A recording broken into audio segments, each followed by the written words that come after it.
एकादश के बच्चों का अर्थशास्त्र के आज के इस वीडियो लेक्चर में हार्दिक स्वागत। आज हम पढ़ने वाले हैं चैप्टर 2 अध्याय 2 अर्थशास्त्र का क्षेत्र, स्कोप ऑफ इकोनॉमिक्स।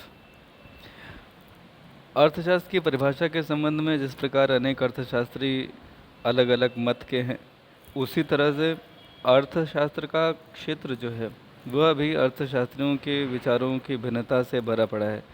ऐसा माना जाता है कि विषय क्षेत्र का निर्धारण शास्त्र की परिभाषा द्वारा ही किया जाता है। अतः अर्थशास्त्र की परिभाषाओं में भिन्नता होने के कारण इसका जो क्षेत्र है वो भी अलग अलग विद्वानों ने अलग अलग माना है। अर्थशास्त्र का क्षेत्र निरंतर बढ़ता रहा है क्योंकि अर्थशास्त्र की परिभाषा भी आज तक कभी स्थिर नहीं हो पाई है। संपूर्ण ज्ञान जिसका अध्ययन अर्थशास्त्र के अंतर्गत किया जाता है वही अर्थशास्त्र का क्षेत्र कहलाता है। तो इसमें आवश्यक रूप से आर्थिक समस्याओं का अध्ययन किया जाता है। वर्तमान युग भौतिकतावादी प्रगतिशील युग है, जिसके परिणाम स्वरूप अर्थशास्त्र का क्षेत्र व्यापक हो गया। Professor J.M. कीन्स प्रसिद्ध अर्थशास्त्री हैं, जिन्होंने कहा कि अर्थशास्त्र के अंतर्गत प्रमुख 3 बिंदुओं को शामिल किया जाना चाहिए। एक तो अर्थशास्त्र की विषय वस्तु, दूसरा अर्थशास्त्र की प्रकृति या स्वभाव नेचर, और तीसरा अर्थशास्त्र की सीमाएं या कमियां। तो हम सबसे पहले बात करेंगे अर्थशास्त्र की विषय वस्तु के बारे में। 2 प्रकार की विचारधाराएं हैं। पहली है परंपरागत विचारधारा। ये जो परंपरागत विचारधारा है ये दरअसल 3 विचारधाराएं इसमें प्रमुख रूप से रहीं। परंपरागत विचारधाराओं में भी ऊपर जो बातें हैं वो सिर्फ परिचय की हैं, जैसे कि अर्थशास्त्र के अंतर्गत मुख्य रूप से इस विषय का अध्ययन होता है कि कोई व्यक्ति या समाज अपने वैकल्पिक प्रयोग वाले संसाधनों का, जो कि सीमित हैं, अपनी आवश्यकताओं की संतुष्टि के लिए तथा उनका वितरण समाज में विभिन्न व्यक्तियों और समूहों के मध्य उपयोग करने के लिए किस प्रकार वो वितरण करेंगे। तो अर्थशास्त्र की विषय वस्तु में 3 विचारधाराएं मैंने बताया। पहली धन संबंधी विचारधारा है, ये परंपरागत विचारधारा में है धन संबंधी विचारधारा। तो अर्थशास्त्र की विषय वस्तु के संबंध में ट्रेडिशनल आइडियोलॉजी जो है वो 3 प्रकार की विचारधाराएं लेकर के चल रही है। पहले धन संबंधी जो विचारधारा है, इसमें केंद्र बिंदु अर्थशास्त्र की विषय सामग्री का धन है, इसलिए अर्थशास्त्र में धन की प्रकृति और इसकी उपलब्धता पर बल दिया गया है। यह एक संकुचित विचारधारा है क्योंकि इसमें धन को प्रमुख और मनुष्य को गौड़ स्थान दिया जाता है। गौड़ माने सेकेंडरी। इस विचारधारा के प्रमुख समर्थक एडम स्मिथ, J.B. से और J.S. मिल रहे हैं। भौतिक कल्याण से संबंधित विचारधारा ये परंपरागत विचारधाराओं में, ट्रेडिशनल आइडियोलॉजी में दूसरी विचारधारा है, जिसके प्रवर्तक रहे हैं प्रोफेसर मार्शल। इन्होंने मानव कल्याण को प्रथम स्थान दिया है। सामाजिक, वास्तविक और साधारण मनुष्य की उन आर्थिक क्रियाओं का अध्ययन किया गया है इस विचारधारा के अंतर्गत जिनका संबंध भौतिक कल्याण से होता है, इसीलिए इसे कल्याणवादी विचारधारा भी कहा जाता है।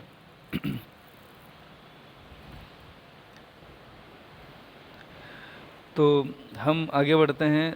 तीसरी जो रॉबिन्सन ने कही, रॉबिन्सन दुर्लभता संबंधी विचारधारा, तो इन्होंने जो कहा है वो ये कि इस विचारधारा में उन मानवीय व्यवहारों का अध्ययन किया जाता है जिनका संबंध मनुष्य की असीमित आवश्यकताओं की पूर्ति के लिए सीमित वैकल्पिक संसाधनों का अध्ययन करने से है। प्रोफेसर रॉबिन्स इसके प्रमुख समर्थक रहे हैं। और जी, तो दुर्लभता संबंधी जो परिभाषा है इसके प्रबल समर्थक जो हैं वो प्रोफेसर रॉबिन्स हैं, रॉबिन्सन नहीं। इसमें ना हटा दीजिए, रॉबिन्स और रॉबिन्सन दोनों अलग अलग हैं, तो ना यहाँ नहीं होगा, प्रोफेसर रॉबिन्स कर लीजिए दोनों जगह, ठीक है। प्रोफेसर रॉबिन्स ने मनुष्य की आर्थिक और अनार्थिक क्रियाओं के चुनावी पहलुओं पर, चुनावी का मतलब इलेक्शन से नहीं, यहाँ सिलेक्शन से है, चुनाव करना होता ना, चूज़ करना, ठीक है। तो आर्थिक और अनार्थिक क्रियाओं के चुनावी पहलुओं पर, यानी कि चूज़ करने का जो पहलू है, एस्पेक्ट है, उस पर ध्यान देते हुए दोनों प्रकार की क्रियाओं को अर्थशास्त्र के अध्ययन का विषय मान लिया है, आर्थिक हों या अनार्थिक हों। यहाँ तक आपने जाना कि तीन तरह की विचारधाराएं ट्रेडिशनल आइडियोलॉजी यानी कि परंपरागत विचारधारा में आती है। अर्थशास्त्र के विभाग और कार्य। उपरोक्त परिभाषाओं में प्रोफेसर मार्शल की कल्याणवादी विचारधारा महत्वपूर्ण है क्योंकि यह साधारण, वास्तविक और सामाजिक मनुष्य की आर्थिक क्रियाओं को समाहित करती है। इन आर्थिक क्रियाओं के भाग को अर्थशास्त्र के विभाग कहते हैं। इन विभागों का वर्णन निम्नलिखित है। उपभोग विभाग। मनुष्य की विभिन्न आवश्यकताएं होती हैं जिनकी पूर्ति वह धन के माध्यम से करता है, अतः मानवीय आवश्यकताओं की पूर्ति के लिए धन, वस्तु और सेवाओं का प्रयोग ही उपभोग है। यानी कि वह आर्थिक क्रिया जिसके अंतर्गत मनुष्य अपनी आवश्यकताओं की पूर्ति के लिए किसी विशेष वस्तु के तुष्ट गुण का उपयोग करता है। तुष्ट गुण का मतलब होता है मनुष्य को संतुष्ट करने की काबिलियत। तो जैसे आप बिस्किट खाते हैं तो उसमें भूख मिटाने का एक गुण है जिसे तुष्ट गुण कहा जाएगा। ठीक है, तो आपने अभी तक इतना जाना कि जब आप किसी वस्तु का उपभोग करते हैं तो जो तुष्ट गुण यानी कि उपयोगिता आपको मिलती है वो उस पूरी क्रिया उपभोग कहलाएगी। वो उपभोग के अंतर्गत वस्तुओं तथा सेवाओं के गुण, मांग और पूर्ति, मांग का नियम, सीमांत, तुष्ट गुण ह्रास नियम, उपभोक्ता की बचत, रहन सहन का स्तर, इन विषयों का अध्ययन किया जाता है। ये सब अपने आप में टॉपिक हैं जो आपको एकदम से सारे समझ में नहीं आएंगे। आप केवल अभी इतना जानिए कि उपभोग जो होगा उसके अंतर्गत वस्तु और सेवाओं के गुण, डिमांड और सप्लाई, मांग एवं पूर्ति, मांग का नियम क्या है यानी कि लॉ ऑफ डिमांड क्या है, सीमांत तुष्टिगण जो है का ह्रास नियम यानी कि मार्जिनल यूटिलिटी एनालिसिस क्या होता है, या डिमिनिशिंग मार्जिनल यूटिलिटी क्या होता है, सीमांत दृष्टिगण का ह्रास नियम, उपभोक्ता की बचत, कंज्यूमर सेविंग, रहन सहन का स्तर वगैरह, ये सब इसमें आता है। उत्पादन विभाग, ये दूसरा विभाग है जो वस्तु को उपभोग के अंतिम स्तर पर तैयार करता है, यही उत्पादन है। दूसरे शब्दों में उत्पादन वह प्रक्रिया है जिसमें वस्तुओं में तुष्ट गुण उत्पन्न करना है। तुष्ट गुण का मतलब यहाँ पर यूटिलिटी से होता है। किससे होता है?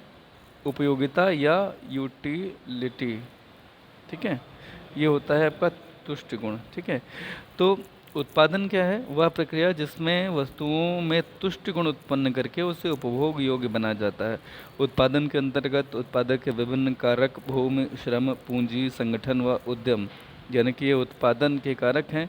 विभिन्न उत्पादन विधियों, उत्पत्ति के नियम, श्रम विभाजन यानी कि वर्क डिवीजन, उद्योगों का स्थानीयकरण, जनसंख्या का सिद्धांत, ये सारे विषय इसमें पढ़े जाते हैं। फिर आता है विनिमय विभाग। विनिमय विभाग जो है ये विभिन्न पक्षों के बीच होने वाले धन, वस्तुओं और सेवाओं के ऐच्छिक, वैधानिक और पारस्परिक आदान प्रदान को विनिमय कहा जाता है। इस विभाग के अंतर्गत मूल्य निर्धारण, मुद्रा बाजार, बैंकिंग, विदेशी व्यापार आदि विषयों का अध्ययन किया जाता है। फिर आता है वितरण विभाग। वस्तुओं का उत्पादन संयुक्त रूप से विभिन्न साधनों का उपयोग करके किया जाता है। इस प्रक्रिया में प्रत्येक साधन को अपना हिस्सा पाने का अधिकार होता है। अतः उत्पादन से हुए लाभ को उक्त साधनों में बांटने की प्रक्रिया ही वितरण कहलाती है। जैसे कि उत्पादन के साधनों में पूंजी को ब्याज दिया जाता है। ठीक है, जो लेबरर होते हैं उन्हें पारिश्रमिक दिया जाता है। ज़मीन वगैरह है तो उसको लगान या रेंट दे दिया जाता है। और जो एंटरप्रेन्योर होते हैं उन्हें जोखिम के बदले में क्या दिया जाता है? उन्हें लाभ वगैरह दिया जाता है। तो यही वितरण विभाग है। लोक वित्त या राजस्व विभाग। सरकार द्वारा देश के विकास तथा लोगों के कल्याण में वृद्धि के उद्देश्य से अनेक परियोजनाएं यानी प्रोजेक्ट क्रियान्वित किए जाते हैं। इन योजनाओं के लिए सरकार को धन की अधिक आवश्यकता होती है। इसी धन को प्राप्त करने के लिए सरकार के द्वारा कर लगाए जाते हैं यानी कि टैक्स लगाए जाते हैं तथा ऋण लिए जाते हैं। लोक वित्त या राजस्व विभाग के अंतर्गत सरकार की कर नीति, ऋण नीति, राजकोषीय नीति आदि का अध्ययन किया जाता है। तो आपने अभी तक जो जाना उसमें सारे विभाग कौन कौन से होते हैं ये जाने। तो जीवन के सामान्य कार्यकलापों में निर्वहन की गई भूमिकाओं का अर्थ अगर आप जानें तो उपभोक्ता कौन होता है? वह व्यक्ति जो अपनी और अपने परिवार की आवश्यकताओं की पूर्ति के लिए वस्तुओं को क्रय करता है। विक्रेता वह है जो लाभ कमाने के लिए वस्तुओं का विक्रय करता है। उत्पादक वह व्यक्ति है जो वस्तुओं का उत्पादन करता है। इनमें किसान को भी शामिल किया गया है। सेवाधारी वह व्यक्ति है जो किसी अन्य व्यक्ति के लिए कार्य करता है एवं बदले में वेतन पाता है। सेवा प्रदाता वह व्यक्ति है जो भुगतान प्राप्त करके अन्य व्यक्तियों को सेवा प्रदान करता है। ये डॉक्टर, वकील आदि कहलाते हैं। ये प्रोफेशनल्स होते हैं। तो ये हैं सब वही जो आपने व्यावसायिक संगठन में पढ़ा है, लेकिन बस यहाँ इनके नाम अलग अलग हैं। ऐसे लोगों को आप प्रोफेशनल्स बोलते थे, सेवाधारी को वहाँ कर्मचारी बोलते थे, उत्पादक को उत्पादक ही बोला जाता था, लेकिन उद्योगपति बोला जाता था, विक्रेता को सेलर। ये तो वही चीज़ है, उपभोक्ता की जगह वहाँ कस्टमर हुआ करता था। तो कुल मिलाकर के थोड़ा सा बस खाली जो पैकेजिंग है वो बदली गई है, चीज़ें वही हैं अगर आप देखें। आधुनिक विचारधारा हम कल पढ़ेंगे, आज के लिए इतना ही।